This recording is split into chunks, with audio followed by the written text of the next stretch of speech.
Assalamualaikum warahmatullahi wabarakatuh. Good morning, the examiner, Ma'am Ayu, and also Pak Slavan. Well, today I would like to present my proposal entitled Language Shift Towards Children's Identity in Multilingual Families in a Metropolitan City. My name is Mohammad Aurell Zidane, and my serial number is 084. And let's go into the background. For the background, what is a language shift? Well, language shift is a phenomenon that occurs when a community or a society gradually use a new dominant language and leaves their heritage language. For example, if I'm Japanese, I'm starting to use another dominant language, for example, like Indonesian or English, and leaves my Japanese. And this process or this shift, what we call as a language shift. And this kind of phenomenon is commonly happen in the multilingual societies or communities where languages are in contact and influence each other. And why it matters? Well, because language is deeply tied to our identity. As what Norton said, it is not only change how someone speak or communicate, but also change their cultural identity or the way they see themselves in the future or in the present.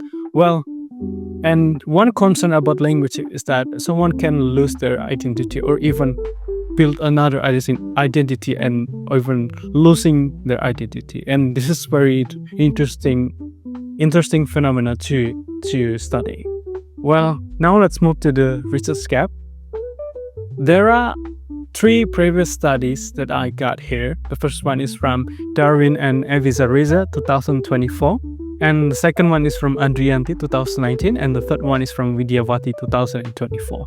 Well, for the first research, which is from Darwin and Evisariza, the gap is it's only limited to young adults, and it did not explore how language influence someone's identity during childhood or within the family setting.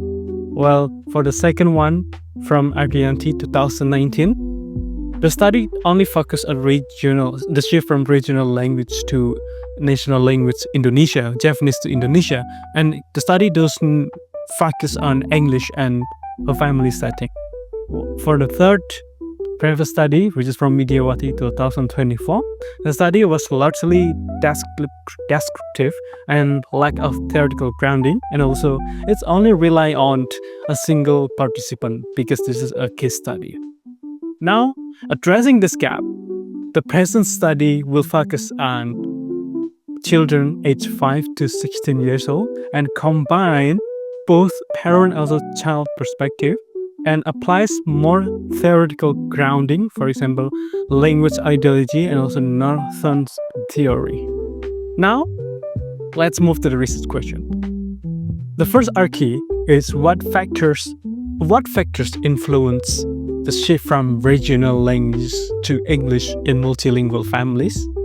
The second one is how the parental choice of language to use English influence their child's language preference and use. And the third one is how does language shift influence children's identity? All right, now let's move to the objectives. The first one, I would like to find the factors here, the factors behind the language shift. And the second one is parents' influence on children's language preference. And the third one is I want to investigate or analyze how language shift affects children's identity. All right, that's the objectives. Now let's move on to the theoretical frameworks. I got 2 theoretical frameworks here. First one is from Language Ideology from Woolard Skivlin, 1994, and then this theory continued by Irfan and Gall in 2000. This is very interesting theory. The point of view of this theory, I like it because they say like a language is not only a communication tool but also a symbol of someone, also social status and etc. And they believe that language can shape people behavior, for example, like changing or shifting from one language to another language. And the second one is from Norton, 1997. and it's about language, identity, and the ownership of English. She believed that language is a part of our identity. And also I like her concept about investment in language learning. For example, if I learn Spanish and English, for example, I have a right to claim the ownership of those language, and this is very interesting point of view. All right, that's the theoretical frameworks. Now let's move on to the business method. This study uses a descriptive qualitative approach, and also the main participant are children aged 5 to 16 years old in multilingual families, and also their parents as the secondary formants. And the setting of the study is in Surabaya, Indonesia, which is one of the largest city in Indonesia, and it's a very fertile setting to observe this kind of process or phenomenon. And why qualitative? Well, because the study explored experience, perceptions, and also identity and beliefs, not number. That's why qualitative is the most suitable research method for this study. All right, now let's move on to the data collection technique. I use interviews in this study with parents and children to get information, to get the experience, and also to dive deeper into the informant. I would like to use on observation within the family in a natural settings. And the instrument that I use in here is interview guide, of course, because I will interview them, and also observation checklist, and also field notes. Now let's move on to data analysis, which is I use the thematic analysis by Brown and Clark in 2006. So the first step is familiarization. To understand the data, for example, like interview transcripts and also observation notes, to understand the data deeply. And also the next one is the coding, highlighting important information of the data and labeling them with short phrases.